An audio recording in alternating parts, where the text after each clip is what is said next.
দর্শক, আজ আমি আপনাদেরকে সিলেটের ঐতিহ্যবাহী অন্যতম দর্শনীয় স্থাপনা সিলেট কিনবৃষ্টি দেখানোর চেষ্টা করছি।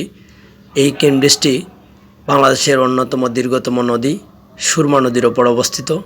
আমি আপনাদেরকে সুরমা নদীর দুপাড়ের মানুষের বসতি এবং অপরূপ দৃশ্য দেখানোর চেষ্টা করছি। এই সুরমা নদীটি সিলেট শহরকে দুভাগে বিভক্ত করেছে। এর উত্তর প্রান্তে সিলেটের প্রাণকেন্দ্র বন্দর জিন্দাবাজার এবং দক্ষিণ প্রান্তে কেন্দ্রীয় বাস টার্মিনাল, রেলওয়ে স্টেশন এবং দক্ষিণ সুরমা উপজেলা অবস্থিত। আপনাদেরকে সেই কিনব্রিজের ঠিক মধ্য অংশটুকু দেখানোর চেষ্টা করছি। মধ্য অংশের অপরূপ দৃশ্য আপনারা দেখতে পাচ্ছেন। এই কিনব্রিজটি সম্পূর্ণ লোহার পাত দ্বারা নির্মিত। এই ব্রিজটি 1937 সালে তৎকালীন আসামের গভর্নর ব্রিটিশ নাগরিক মাইকেল কিন এর নামানুসারে নামকরণ করা হয়ে থাকে। প্রতিদিন অসংখ্য মানুষ এই ব্রিজ দিয়ে যাতায়াত করে থাকেন।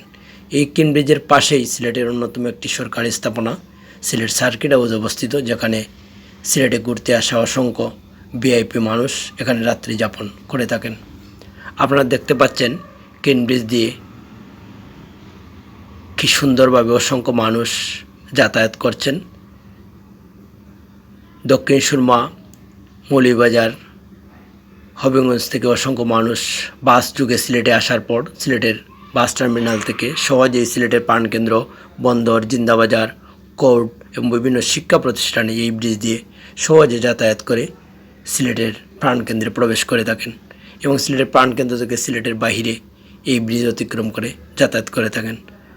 এবং দেখতে পাচ্ছেন এই ব্রিজের কিনব্রিজটির দুপাশে অসংখ্য বৃক্ষরাজি, যেগুলো এই ব্রিজটিকে আরও সৌন্দর্য বর্ধন করেছে। আমি এই ব্রিজের উপর দাঁড়িয়ে আছি আপনাদেরকে এই ব্রিজটি দেখানোর প্রত্যয় নিয়ে।